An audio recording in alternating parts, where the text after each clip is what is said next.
मेरी second reflection सूरह अल-अनाम से है, वर्स नंबर 43। इसमें तीन मैं इंशाल्लाह चीज़ें बताऊंगा, तीन पॉइंट्स। सबसे पहले अल्लाह ताला कहते हैं फलौला इज़ जाअहुम बअसुना तज़र्रऊ, then why when our punishment came to them did they not humble themselves. पहली चीज़, हमने देखा फ्लड्स ने कितनी तबाही मचाई। 2025 के फ्लड की बात कर रहा हूँ, फिर 2022 में भी आया।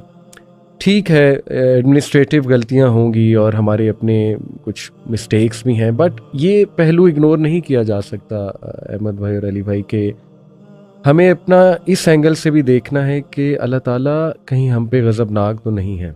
और सोशली हम रिश्वत, करप्शन, ये चीज़ें, सोशल इंजस्टिस जिस माशरे में फैल जाता है तो फिर जाहिर है कि अल्लाह ताला सीधा तो करता है इंसानों को, रिमाइंडर्स तो भेजता है। तो पहला लेसन तो हम सबको ये लेना है हैसियत कौम के हम क्या हम्बल हो रहे हैं या और मज़ीद हम जो है ना वो मिस्टेक्स करते जा रहे हैं, पहली चीज़।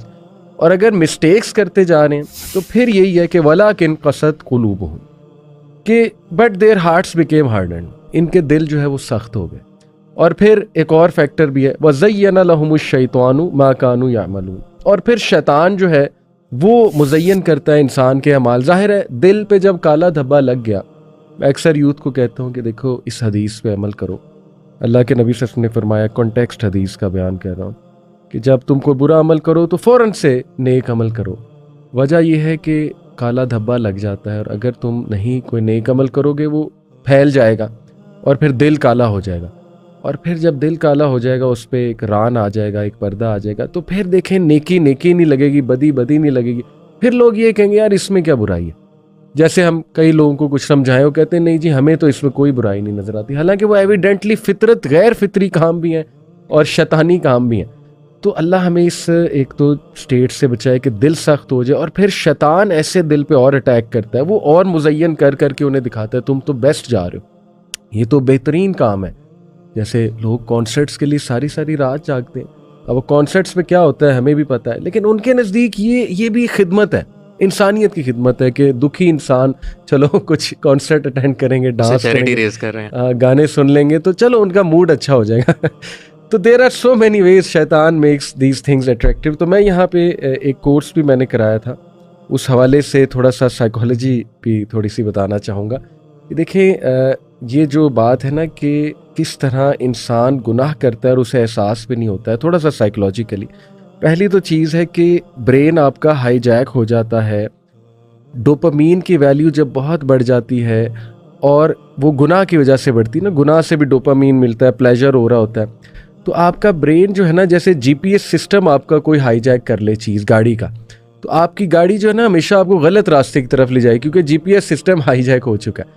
तो फिर इंसान ना बार बार उस तरफ जाता है ये सोच के कि ये चीज़ मुझे खुशी देती है, प्लेजर देती है। अब ब्रेन हाईजैक हो चुका है पूरा, उसकी प्लेजर की डेफिनेशन ही चेंज हो चुकी।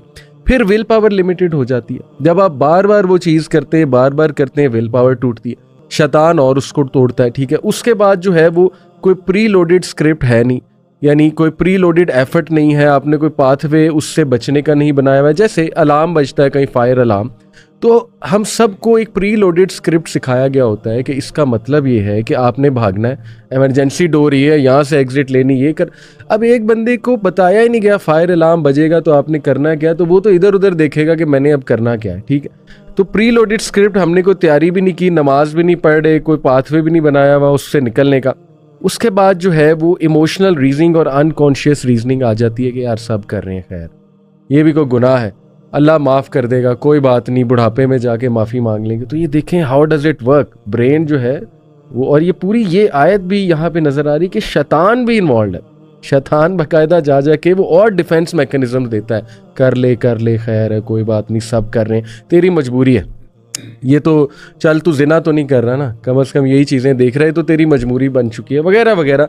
तो ये बड़े अल्लाह ताला हमें तौफीक दे, हमें दिल की सख्ती से बचाए और शैतान से बचाए, और अल्लाह ताला हमें अपने आगे हम्बल करने की तौफीक अता फरमाए, सबमिट करने की तौफीक अता फरमाए, तज़किया की तौफीक अता फरमाए। जज़ाकल्लाह खैर अली भाई। सूरह अनआम अगर हम देखते हैं ना, तो सूरह अनआम जिससे हमने भी बात भी की कि सूरतुल अनआम जो है मक्की सूरत है, और मक्की सूरतों का जो मेन मौजू अगर आप मौज़ूआत देखेंगे तो मक्की सूरतें عقیدہ درست کرنے کے بیسیکلی ان کا مقاصد جو پرائمری مقاصد ہیں وہ عقیدے کو درست کرنا ہے.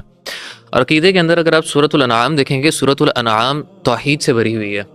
آپ اگر ورس نمبر 17، 40، 41، 63، 64 اگر ان کے کانٹیکسٹ دیکھتے ہیں تو اللہ سبحانہ و تعالیٰ بیسیکلی یہ توحید سکھاتے ہیں. یہاں پہ بڑی خوبصورت آیات ہیں. اللہ تعالیٰ فرماتے ہیں وَإِن يَمْسَسْكَ اللَّهُ بِضُرٍّ فَلَا كَاشِفَ لَهُ إِلَّا هُوَ. اگر اللہ تعالیٰ تمہیں کوئی تکلیف پہنچانا چاہے نا تو اللہ کے علاوہ اس تکلیف کو دور کرنے والا کوئی نہیں. وَإِن يَمْسَسْكَ بِخَيْرٍ فَهُوَ عَلَى كُلِّ شَيْءٍ قَدِيرٌ. اور اگر اللہ تعالیٰ تمہیں خیر پہنچانا چاہے تو اللہ تعالیٰ ہر چیز کے اوپر خوب قادر ہے. اسی طریقے سے آگے یہ تو اللہ تعالیٰ نے نفع نقصان سمجھا دیا نا. یعنی ہم جب لوگوں سے دعائیں کرتے ہیں، انسان جب دعا کرتا ہے اللہ تعالیٰ سے مانگتا ہے تو انسان یا تو کسی نفع کا سوال کر رہا ہے یا تو کسی شر سے بچنے کے لیے سوال کر رہا ہے. تو اگر ہر قسم کا نفع نقصان اللہ تعالیٰ ہی نے دینا ہے تو انسان کو اللہ تعالیٰ کے در کو چھوڑ کے اور کہیں جانے کی ضرورت نہیں ہے.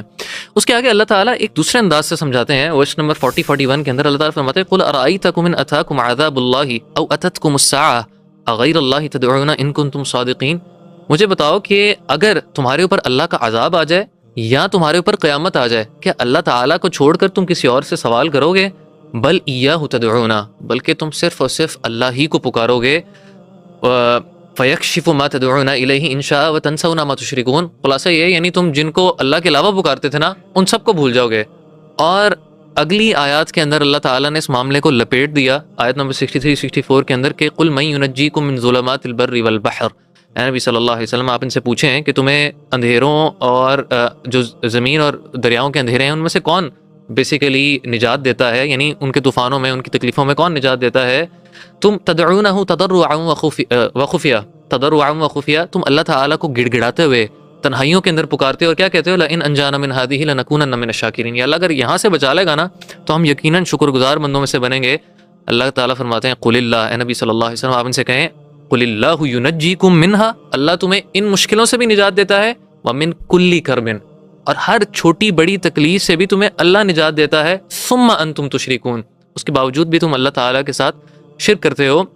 تو انسان کو ذہن میں رکھنا چاہیے کہ نفع نقصان کیونکہ اللہ تعالیٰ مالک ہے، ہر قسم کی چھوٹی سے چھوٹی فریاد، بڑی سے بڑی فریاد انسان کو اللہ ہی کے سامنے رکھنی چاہیے. اس بات کو میں کنکلوڈ کروں گا ایک بڑی خوبصورت حدیث کے ساتھ جو کہ اللہ کے رسول صلی اللہ علیہ وسلم نے عبداللہ بن عباس رضی اللہ عنہما کو نصیحت کی تھی. اتنی خوبصورت حدیث ہے. اللہ کے رسول صلی اللہ علیہ وسلم فرماتے ہیں نصیحت کرتے ہوئے کہ اے لڑکے میں آپ کو نا کچھ کلمات، کچھ چیزیں سکھاؤں گا. اور وہ کیا کلمات ہیں، کیا بات تھی؟ اللہ کے رسول صلی اللہ علیہ وسلم فرمایا عبداللہ بن عباس رضی اللہ عنہما کو احفظ اللہ یحفظ. اے عبداللہ تم اللہ تعالیٰ کی حدود کی حفاظت کرنا، اللہ تعالیٰ نے جو باؤنڈری سیٹ کی ان کے اندر اندر رہنا، اللہ تعالیٰ تمہاری حفاظت کرے گا.